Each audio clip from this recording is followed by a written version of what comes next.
Muy buenas noches, tengan todos ustedes. Soy el abogado Ricardo Ardiles Moreno y en esta oportunidad vamos a continuar analizando la naturaleza jurídica del derecho de autor. En videos anteriores habíamos podido analizar cada una de las teorías que explica la naturaleza de este derecho. Pudimos conocer el alcance, el contenido de la teoría de la personalidad, la teoría de la colectividad, la teoría del trabajo, la teoría del doble derecho de autor, así como también la teoría de los derechos intelectuales. Todas ellas han presentado a sus postulantes, a sus precursores,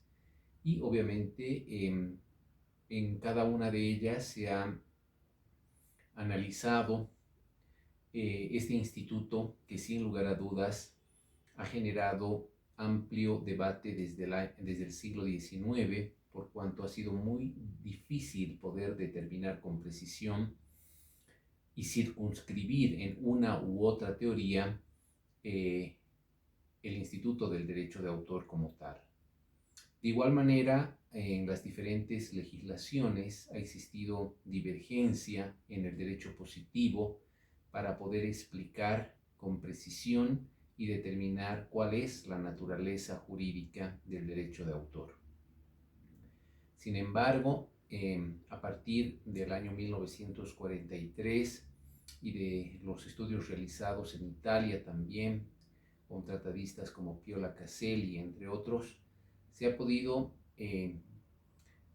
posteriormente llegar a la conclusión de que los derechos de autor como tal, modernamente, deben ser ubicados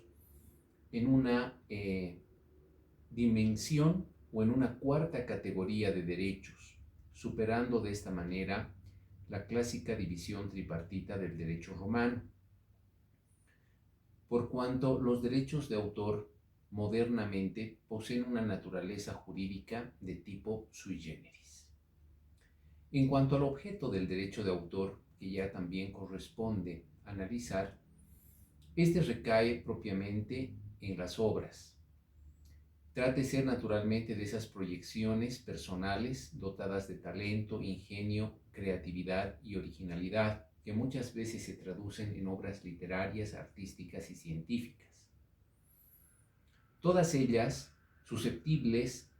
de ser perceptibles con la materialización objetiva, momento en el cual surge precisamente la necesidad de proteger estas creaciones. De ahí que se considera modernamente que el derecho de autor nace con la sola creación de la obra, sin necesidad de contar con un registro, aunque a los efectos jurídicos y a los efectos legales de índole probatoria de fácil acceso, de acuerdo a la Dirección Nacional de Derechos de Autor, por ejemplo, en Bolivia, en nuestro país, se considera naturalmente al registro no constitutivo del derecho de autor, pero sí declarativo del derecho de autor, salvando mejores derechos que terceras personas puedan demostrar respecto de la creación. El objeto del derecho de autor recae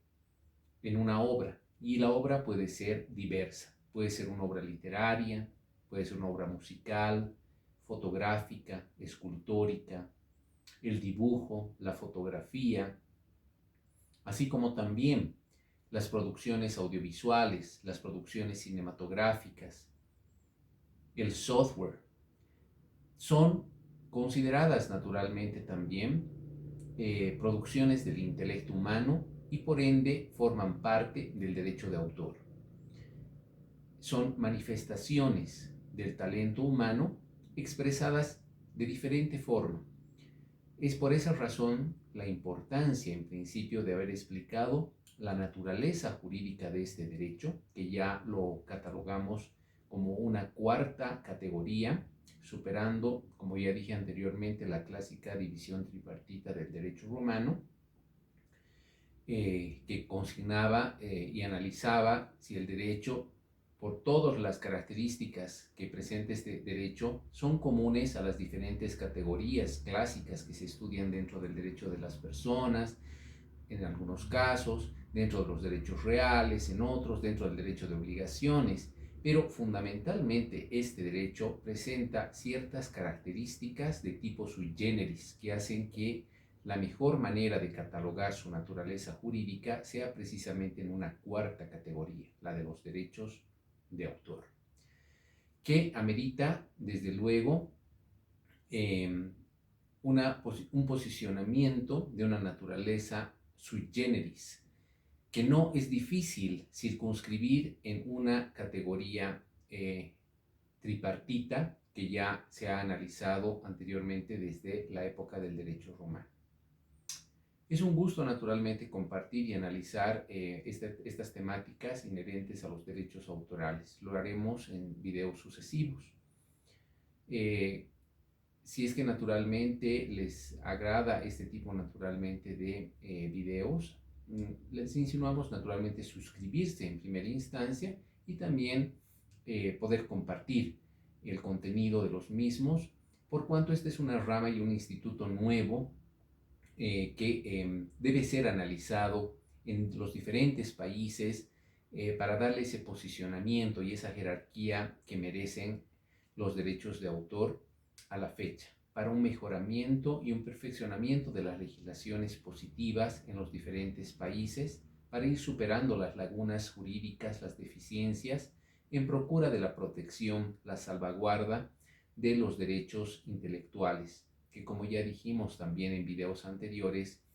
no solamente protegen un derecho patrimonial respecto de las obras que son difundidas, propaladas públicamente, ejecutadas públicamente, respecto a las cuales los autores pueden percibir una regalía, sino que también contienen un derecho moral que es inalienable, imprescriptible, muy personal, muy propio de los autores, que es irrenunciable. Muy buenas noches, muchas gracias.